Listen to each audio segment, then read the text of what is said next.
Vamos lá, bem-vindos a todos. Privilégio enorme estar aqui com Abel Reis, meu ex-chefe, líder da agência onde trabalhei, que amei muito, agência Clique, depois agência Clique Zobar, hoje Dentsu. Foi bom demais trabalhar lá com ele. E hoje uma pessoa que tem vários momentos aí de empreendimentos e tudo mais, empreendedor e muito estudioso, mestre e professor em alguns lugares e com alguns temas que eu amo também. Abel, primeiro lugar, obrigado demais por topar participar do É, podcast, meu. Obrigado. obrigado a você pelo convite, né? A gente falou algumas vezes ao longo aí desses últimos 2 anos sobre, não, vamos marcar, vamos combinar. Enfim, finalmente conseguimos coordenar as agendas. Viva! Muito feliz com isso. A gente conseguiu, finalmente. Teve até telefone clonado no meio do caminho, né? O meu, no caso, que Teve. pediu esse papo. Mas tá tudo certo agora e vamos lá. Então, já Vamos lá. conheço bastante da sua carreira, mas quero conhecer mais, claro, mas seria legal das pessoas escutarem também. Como é que começou antes da agência Clique, suas formações acadêmicas também, porque elas têm muito contato e impacto na sua vida pessoal profissional, porque você também, pelo que eu sei, já está cursando doutorado em filosofia. Então, seria legal de conhecer mais desses Ah, temas. tá, então, vou fazer rápido essa história. Bem, e nós estamos aqui falando para um público, creio eu, que predominantemente de mídia, comunicação, Mais estrategista, né? estrategistas, portanto, atuantes nessa área. E, e eu não sou publicitário nem administrador de formação, né? Então, eu comecei minha carreira acadêmica na Faculdade de Filosofia, né? Por influência de alguns professores que eu tive no segundo grau. Eu acabei me interessando muito pelos temas e pelas discussões abstratas da filosofia, que, por sinal, eu levo muitas vezes as discussões de branding. E fiz o curso, e no percorrer do curso de filosofia, eu acabei me envolvendo, me aproximando, do tema de filosofia da linguagem e lógica matemática, que são áreas muito nobres, digamos assim, da filosofia. Contrariamente ao que as pessoas pensam, a filosofia não fica discutindo o sexo dos anjos ou a origem, digamos assim, do mundo que existe apenas, do sexo dos anjos muito menos, mas discute coisas bem concretas. E o tema da filosofia da linguagem, da lógica matemática, me interessava muito, e aí, numa dessas matérias, foi quando eu conheci a ideia dos computadores. Quer dizer, evidentemente eu sabia que existiam os computadores, mas olhar o tema do computador por um ângulo filosófico, por um ângulo da teoria da computação. Aí, quando eu vi essa discussão mais conceitual da teoria da computação, eu me apaixonei e fui fazer o curso de informática logo depois. E descobri que no curso de informática, fazendo o curso de informática, dava para fazer, dava para ganhar dinheiro, dava para ter uma profissão no curso de informática. E acabei deixando de lado as minhas ambições no mundo da filosofia e fui trabalhar com informática, ser programador de computadores, né? Depois trabalhei com análise de suporte, depois fui trabalhar no laboratório de computação gráfica da Universidade Federal do Rio de Janeiro e aí atuando profissionalmente, enfim, já com família constituída, nessa época morando, né, no Rio de Janeiro. É, eu, estando na universidade, eu falei, quer saber, eu vou aproveitar que eu tenho um horário bem controlável aqui na universidade, eu vou fazer um mestrado. Aí decidi fazer um mestrado em engenharia de computação, né? Beleza. Entrei, comecei a fazer as disciplinas. E lá, eu estou falando de 25 anos atrás, lá eu tive a oportunidade de ser aluno de uma professora que infelizmente já faleceu, chamada Sueli Mendes, que era uma pesquisadora de inteligência artificial. Olha só, 25 anos atrás. É, o tema de inteligência artificial tem uns 70, né? Mas ela bastante ativa como pesquisadora de inteligência artificial. E a maior curiosidade, ela era filósofa de formação. Caramba, Aí eu falei, não, não é possível, aqui é a convergência perfeita, né? E aí eu fui fazer um mestrado, eu fui fazer o mestrado, não, eu fiz o meu mestrado com uma tese em inteligência artificial, especificamente processamento de linguagem natural.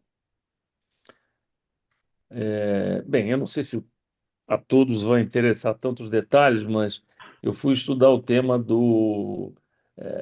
que existia um problema complexo no universo de processamento de linguagem natural, que era o problema do reconhecimento de metáforas.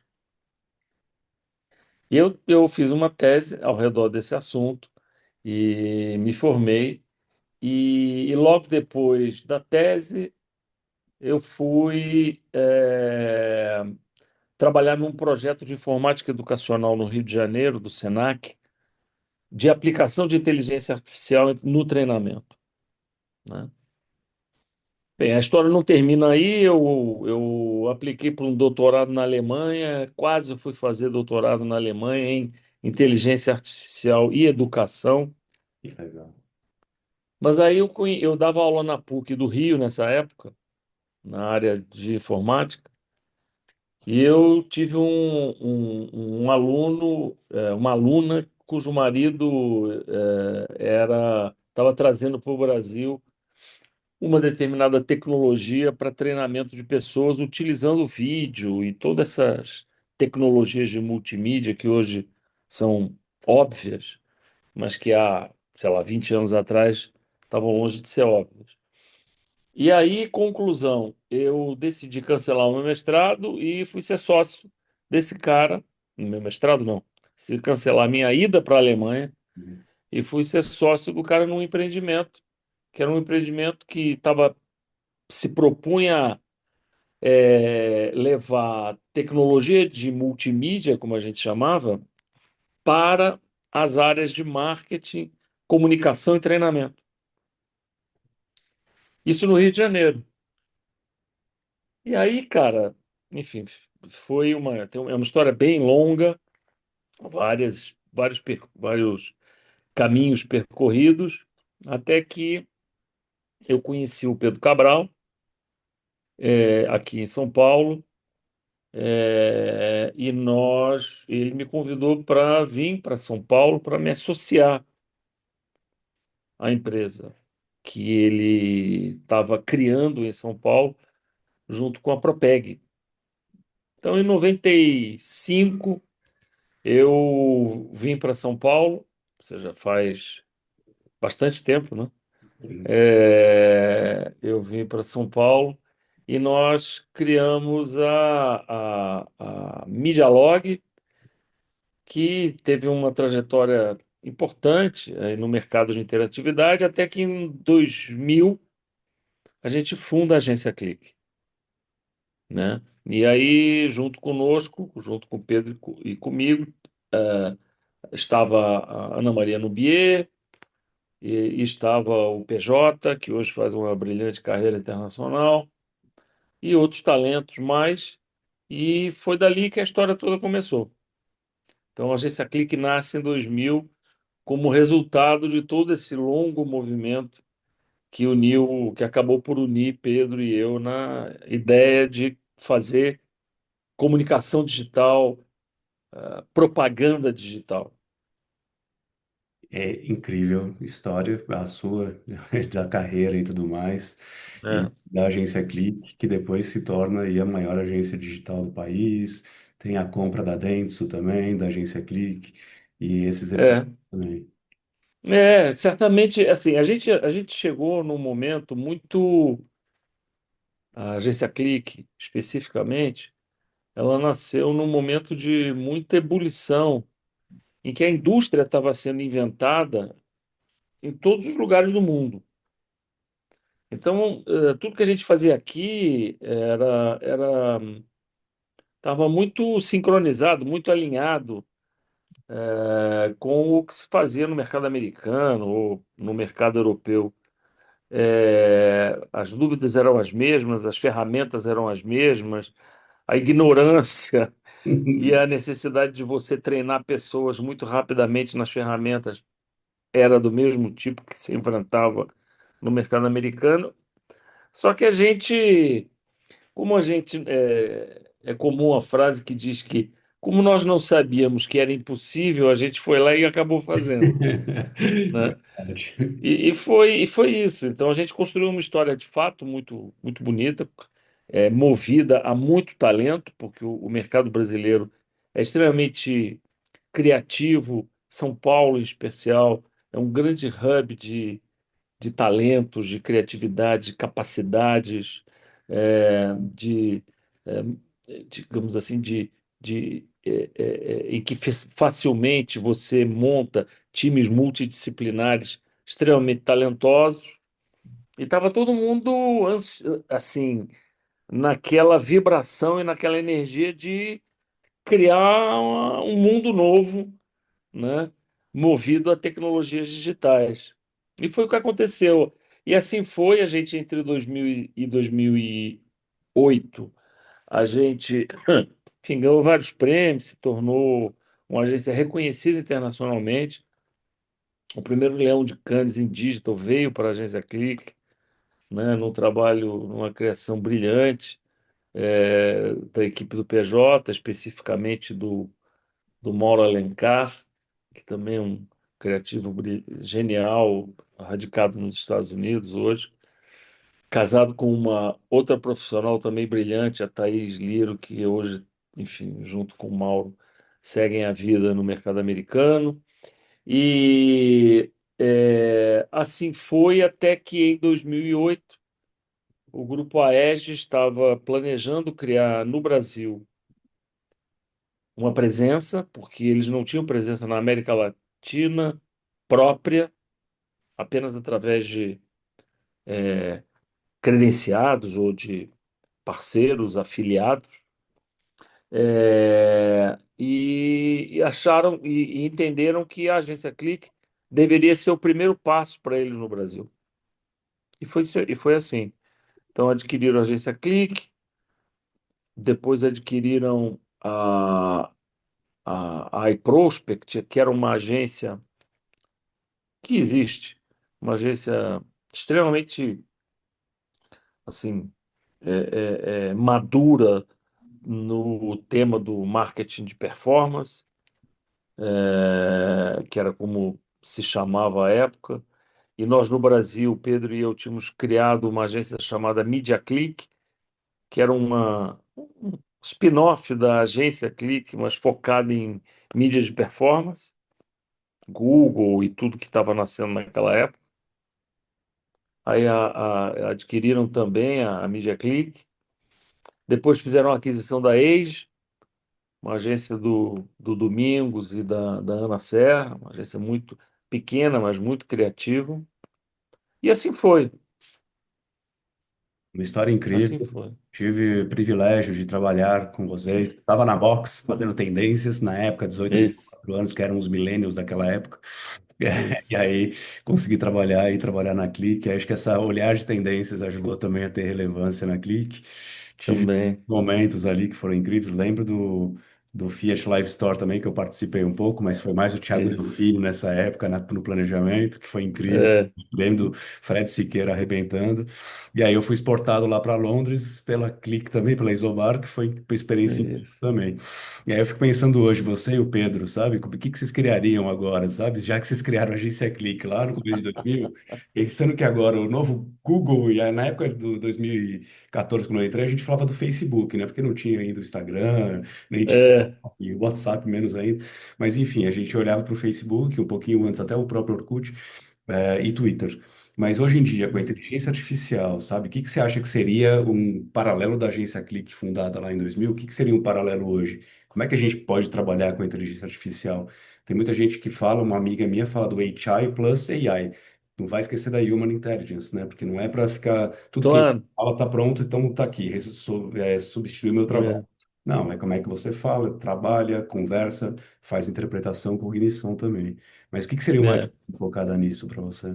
Então, assim, é, uma das, eu não sei exatamente, eu não sei o que que o Pedro pensaria, mas eu posso te dizer o que eu penso e que eu venho, inclusive, fazendo movimentos nessa direção, junto com os meus sócios na Logum, Carlos Silvares e o Fábio Carvalho, e agora também com o André Chamas.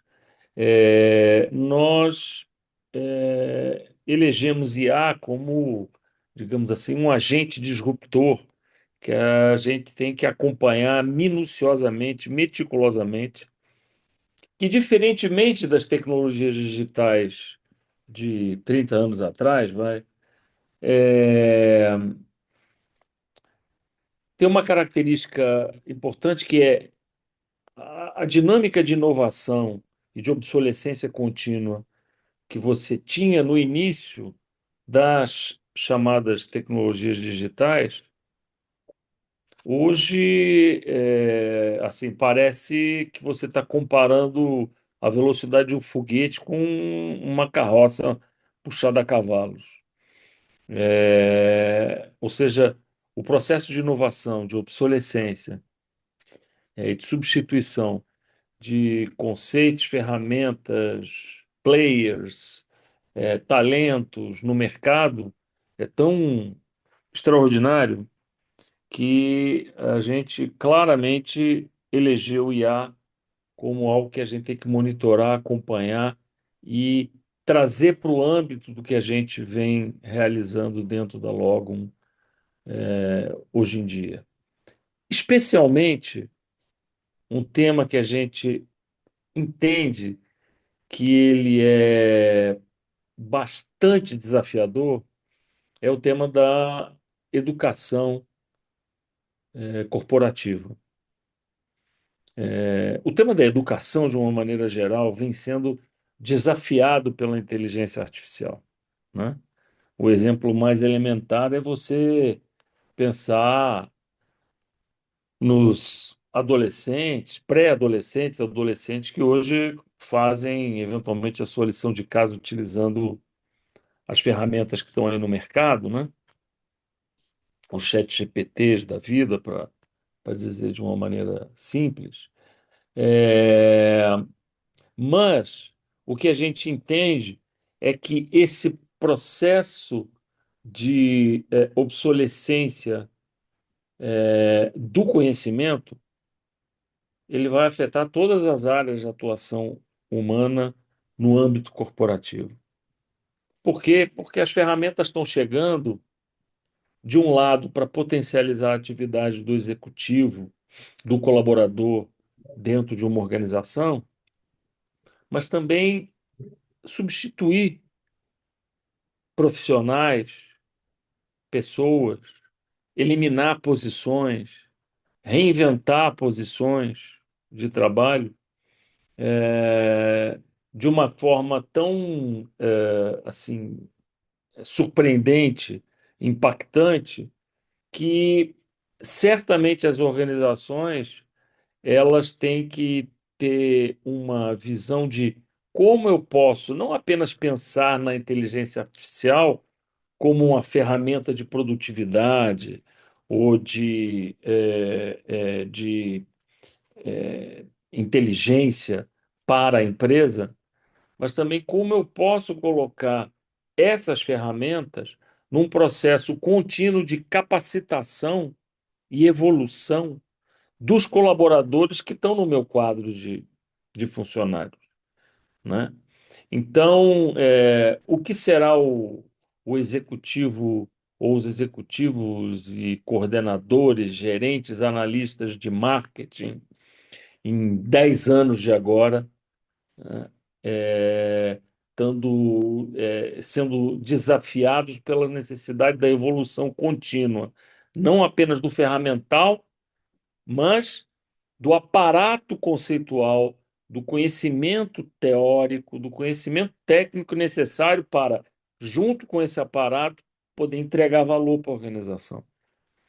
Então, eu acho que, respondendo a tua pergunta, assim, se eu estivesse com a idade que eu estava, né, há 30 anos atrás, e diante da pergunta sobre o que eu deveria investir, aonde eu deveria colocar a minha energia empreendedora, certamente seria nessa direção, da inteligência artificial a serviço da formação de executivos e da educação corporativa de uma maneira geral, porque eu acho que isso vai ser crucial para o processo de reinvenção dos profissionais e das organizações. Não, faz muito sentido. Muito bom de te ouvir. E eu, pai de duas meninas, uma de 15 e uma de 7, fico pensando na educação delas nesse sentido também, né? É, Na época, com a idade da filha mais velha, 15, eu só ia na biblioteca, né, para ver as coisas, as fontes. né? Aí surgiu o KD, surgiu o Yahoo, surgiu o Google, que aí você pesquisa, tem as informações. Antigamente não, você ia na biblioteca, jornal e tudo mais. É claro que o jornal físico ainda é relevante, faz diferença, a revista física, mas para achar no clique alguma coisa que interessa de conteúdo, o Google, na época KD e Yahoo ajudavam bastante nessa transição. E Uhum. também teve a discussão sobre isso, né? Dessa transição e transformação da web chegando, e acho que agora mais focado nessa inteligência artificial também das diferenças culturais. Não, é uma coisa. Eu sou. Tem, especial tem uma ferramenta que eu tenho usado muito, que eu sou, assim, realmente um heavy user, que é o Notebook LM, que é uma solução do Google a partir do Gemini, e que é absolutamente impressionante, porque é uma ferramenta nativamente pensada para quem estuda, quem está num processo de pesquisa, investigação, em que você consegue, numa velocidade praticamente instantânea, a partir de uma base de livros e papers e materiais de áudio e vídeo que você carrega, você consegue extrair insights incríveis, né?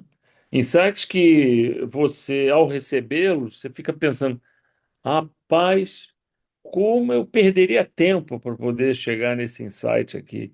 Então, na hora que você tem uma ferramenta dessas à mão, assim, a tua capacidade de raciocinar sobre o problema que você tem, sobre o objeto que você está investigando, sobre o tema que você precisa encontrar uma solução, ela muda de ordem.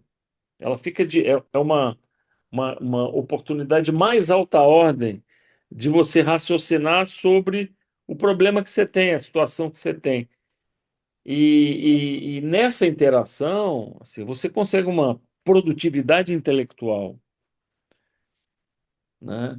E uma capacidade de formulação conceitual, de análise comparativa das coisas que você está investigando, pode ser um business plan ou uma tese de filosofia, que são absolutamente únicas, né? Então, é de fato um momento muito, muito, muito revolucionário que a gente vive hoje em dia e que todas as áreas humanas, da atividade humana, serão impactadas, ninguém duvida disso. Né? Mas eu acho que, em especial, a educação, que é o que nos faz ser quem somos, também vai ser muito profundamente afetada. Então, talvez acabe impactando quem nós seremos, né?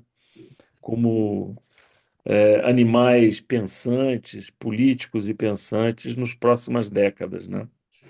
Muito bom, Abel, e vamos adiante. E eu penso aqui também na questão dos planners, né, dos estrategistas, que aqui estão Uhum. assistindo a gente, acho que a grande maioria, né, os strategists. Sim. Queria saber de você, o que que você admira nos planners? E, claro, espero que você ainda admire um pouquinho eu, porque eu fui seu diretor executivo por Poxa. anos. Mas, mas o que que você admira nos planners? O que que eles podem contribuir com a agência? E aí, trazer um pouquinho disso do AI, sabe? O que que você recomenda para os planners em relação ao AI? Como é que a gente pode Claro. fazer isso? Bem, eu sempre fui um entusiasta, né, do trabalho de planejamento, da estratégia de comunicação, de marcas, de negócios, de uma maneira geral. É, quando é engraçado, porque quando eu disse que eu não era publicitário, não sou publicitário de formação, mas algumas coisas me chamaram muita atenção quando eu entrei nesse mercado. Eu vou até fazer esse comentário. Uma das coisas que me chamou muito a atenção quando eu comecei a trabalhar em agência era o fato de que nenhuma agência de propaganda brasileira relevante no ano 2000 tinha uma área de desenvolvimento de pessoas.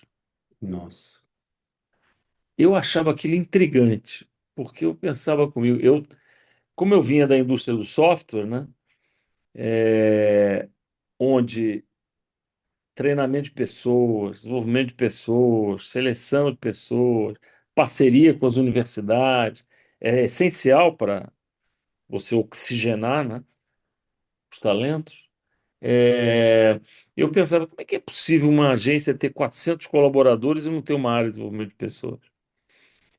Então, eu nunca procurei saber, mas provavelmente a agência Click foi uma das pioneiras na criação de uma área bem estruturada de recursos humanos no Brasil. A mesma coisa acontecia com projetos. Eu me intrigava também que como é que essas pessoas conseguem entregar projetos no prazo se elas não têm cronogramas, se elas não utilizam com documentos em que claramente o escopo do que elas têm que fazer está documentado. Ou seja, quando eu ingressei nesse universo, era era muito estranho para mim ver a ausência de áreas estruturadas de gestão de pessoas, desenvolvimento de pessoas, de gestão de projetos.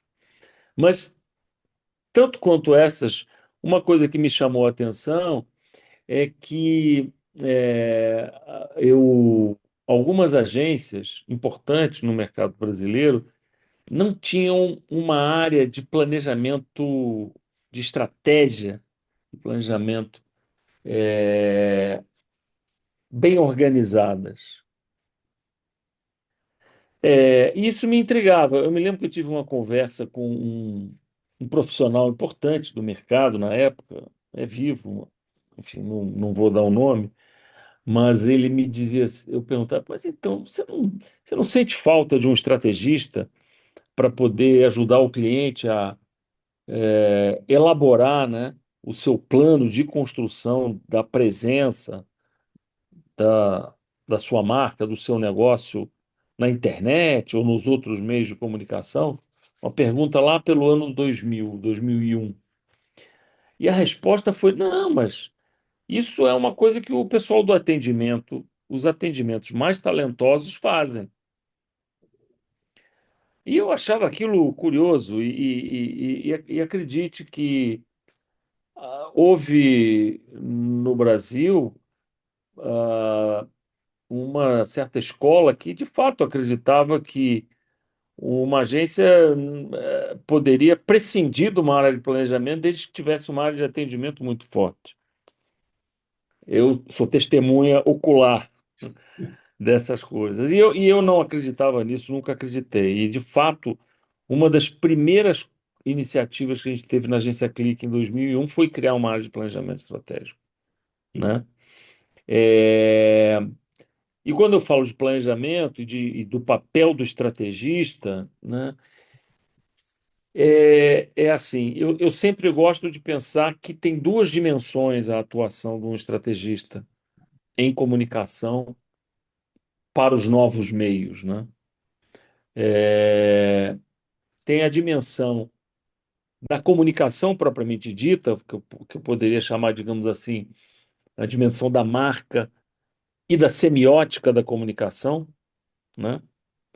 Que tem a ver com o perfil, que tem a ver com a mensagem da marca, que tem a ver com a experiência que você quer proporcionar e outros aspectos mais. Então, tem um lado que é um lado mais é, semiótico, criativo, é, é, atuante, e tem um outro lado que é o lado do negócio, né? Porque para você construir uma presença relevante no espaço digital ou no espaço midiático, de uma maneira geral, você precisa pensar não apenas no que você, em quem você vai impactar, que experiência você vai proporcionar, mas você também tem que pensar em que objetivos de negócio você pode estar suportando, né? E como você pode monitorar em granularidade fina os resultados e as conquistas, né, da experiência que você propicia, dos serviços e produtos que você oferece para o teu público, né? Para o teu target. Então, assim, eu acho impossível você pensar de forma consistente e consequente em comunicação sem uma abordagem estratégica, né? É, e isso é tão importante quanto você ter um- uma capacidade criativa notável e uma capacidade de execução técnica notável, né? Então, não é à toa que esses três polos, tecnologia, criação e planejamento, tinham tanta importância na agência Clique. Porque a gente, de fato, sempre conseguiu identificar que sem um bom insight, sem uma boa compreensão do target, sem a capacidade de saber entregar a mensagem certa para a pessoa certa na hora certa, para usar um chavão. E, por outro lado, sem a capacidade de traduzir isso numa iniciativa encantadora do ponto de vista criativo e viável do ponto de vista técnico operacional, né? Não tem entrega relevante, né, para os clientes. Então, sempre fui entusiasta e vejo cada vez mais. Acho que talvez a gente agora, nesse momento da IA, Rafa, é, talvez seja ainda mais importante o papel do estrategista, né? É, por quê? Porque eu acho que a gente nunca precisou tanto compreender o que é humano na relação entre empresas, mercados e pessoas, entre marcas, mercados e pessoas. A gente nunca precisou tanto entender mais e mais, em mais profundidade, o comportamento humano. Porque houve uma saturação de signos nas últimas décadas, né? Há uma competição ferrenha pela atenção, né? Sim. A chamada economia da atenção.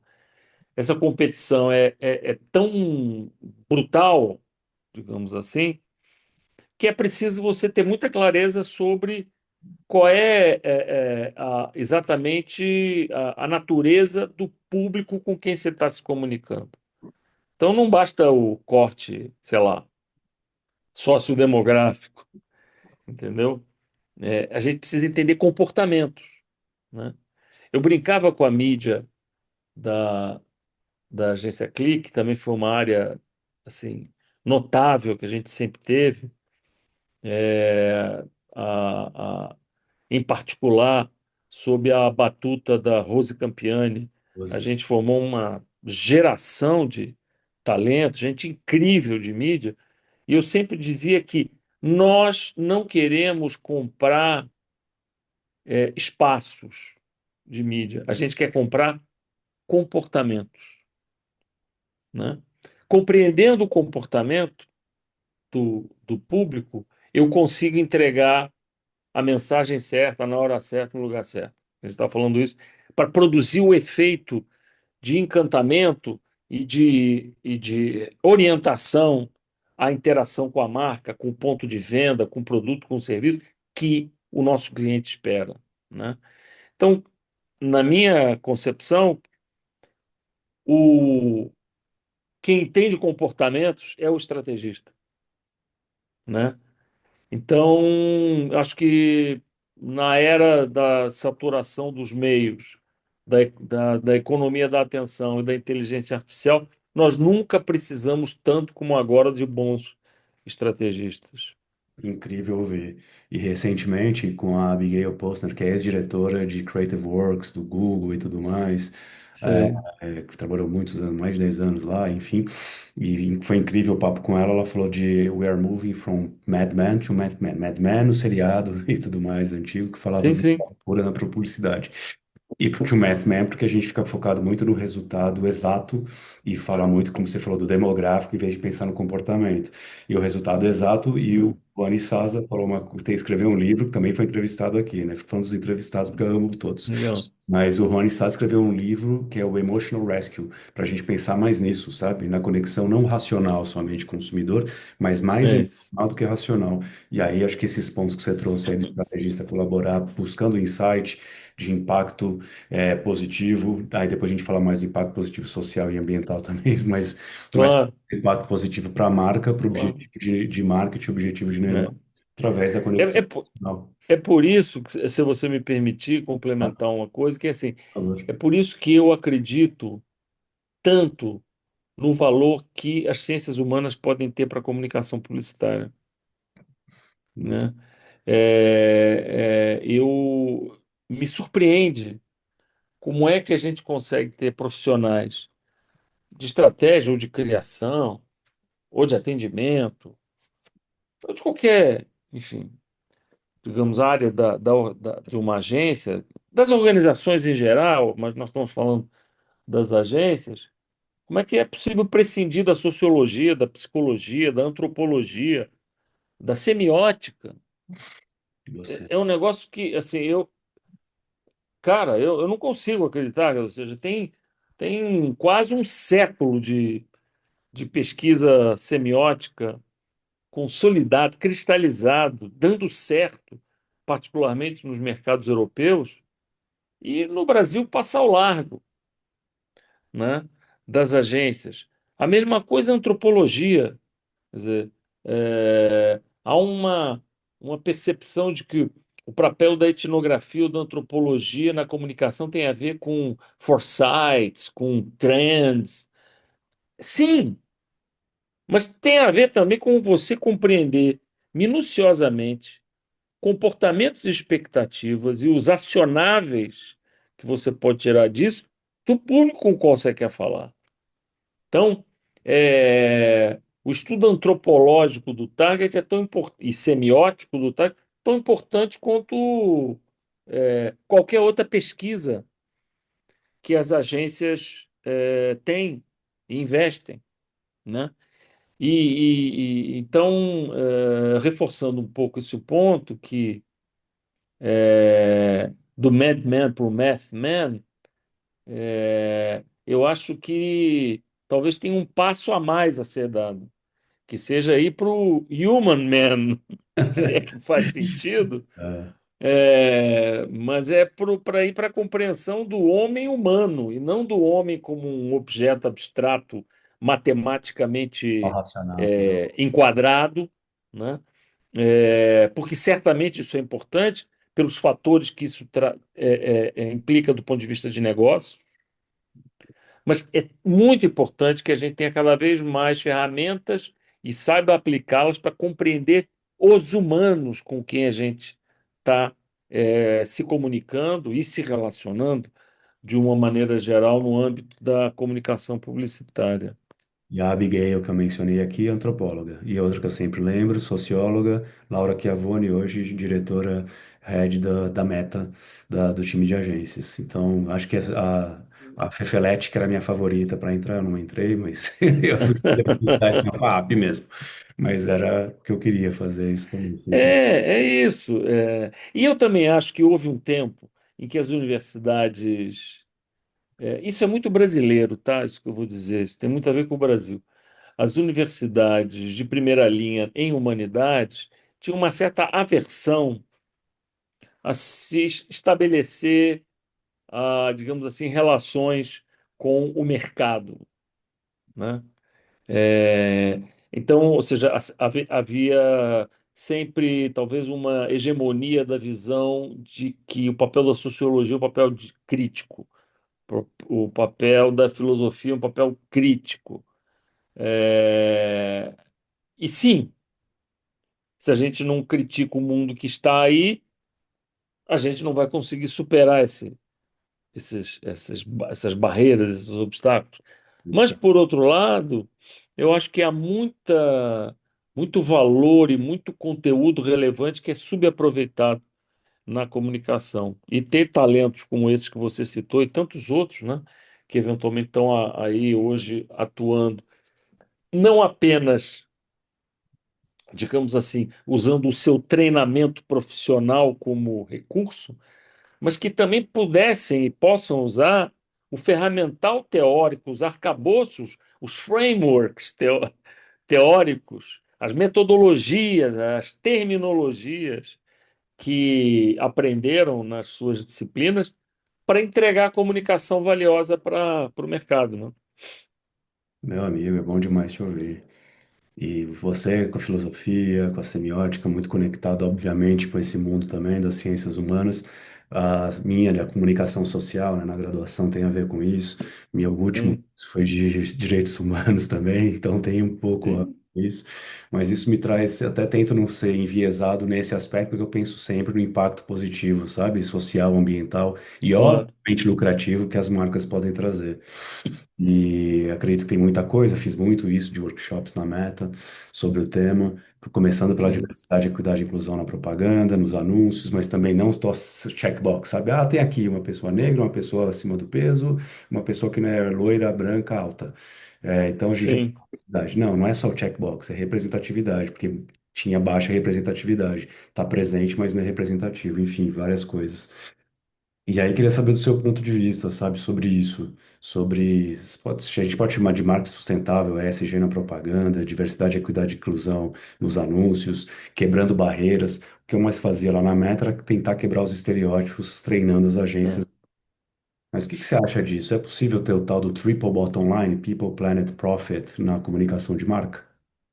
Então, eu não sou digamos assim, o que eu poderia chamar de um expert no tema, né? Mas eu acho que eu posso te dizer algumas coisas, e a primeira delas é um sinal de preocupação que eu tenho com o atual estado de coisas em muitas organizações mundo afora no que diz respeito às suas opções e às suas políticas relacionadas à, à sustentabilidade, à diversidade, à equidade, à inclusão, né? É, acho que de fato a gente está atravessando um momento histórico de uma certa retração conservadora, né? É, que eu espero que seja apenas conservadora, que não chegue a ser reacionária e autoritária, porque aí eu acho que é um retrocesso civilizatório, mas assumindo, né, que haja um elemento de conservadorismo muito forte hoje colocado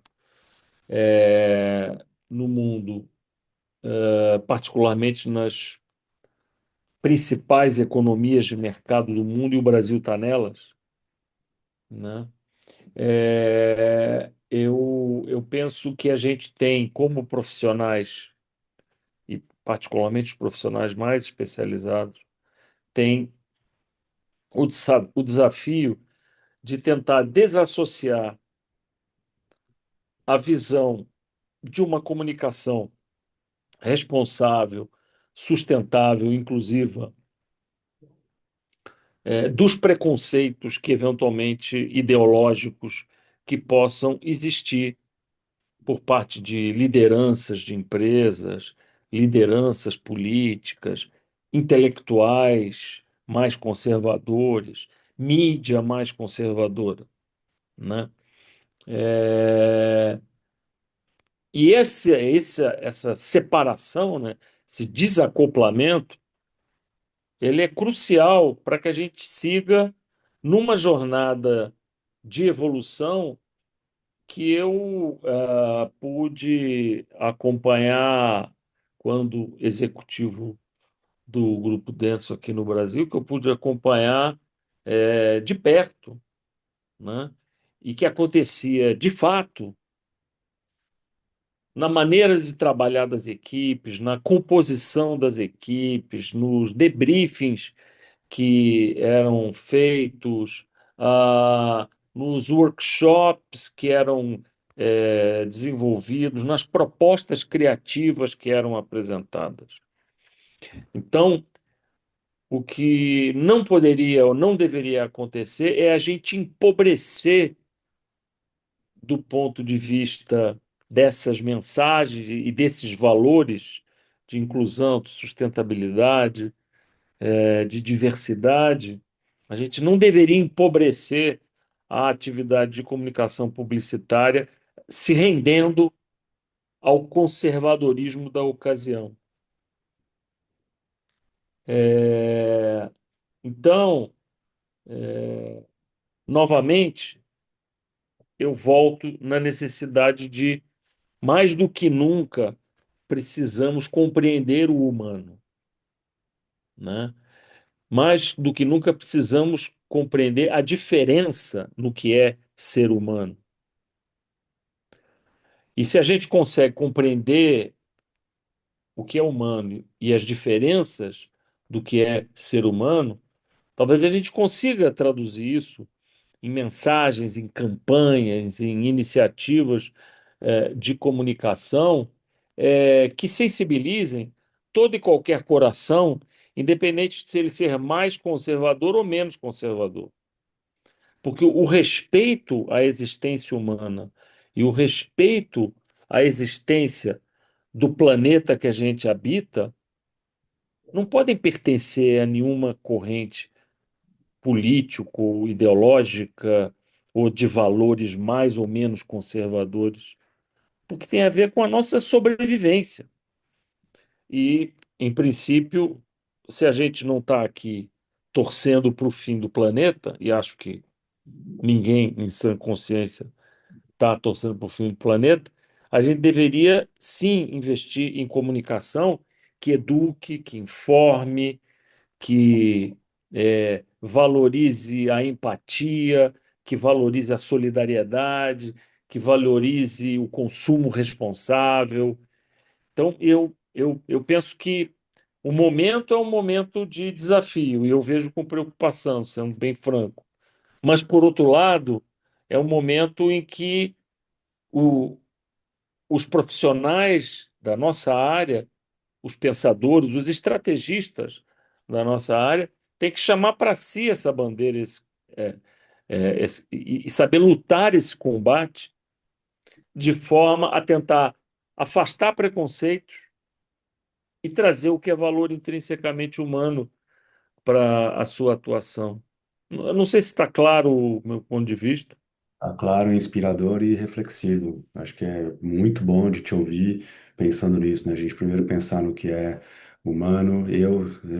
Todo mundo já sabe, mas eu tive lá meu acidente, coma induzido, Sim, sim, encefálico. Quando eu começo a ganhar um pouco mais de consciência, eu leio Sapiens e eu devoro, não paro de ler porque eu mergulho naquilo pensando nisso. sim. E percepção, resumindo, uma percepção de coisas grandes, mas resumindo, Claro, cara, a gente lá atrás, há 2.000 anos atrás, a gente tem coisas que a gente evoluiu mais do que a gente está regredindo agora, em relação à social. claro, Obviamente.